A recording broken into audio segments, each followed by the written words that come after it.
कल परसों ऑडियो आई है वो परवेज इलाही साहब की, सुनी है ना? क्या कह रहा है? कह रहा है जस्टिस मुजाहिर अली नकवी की अदालत में बेंच बनवा दो ताकि हमारा मामला हल हो जाए। इस मुल्क को ईमानदार जजेस की जरूरत है, इमरानदार जजेस की जरूरत नहीं है।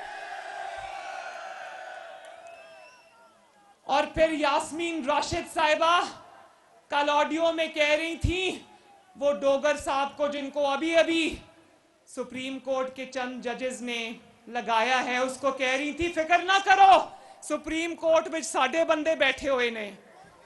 ते किन्नू दस रहे हो? सानू भी पता है ताडे बंदे बैठे हुए ने।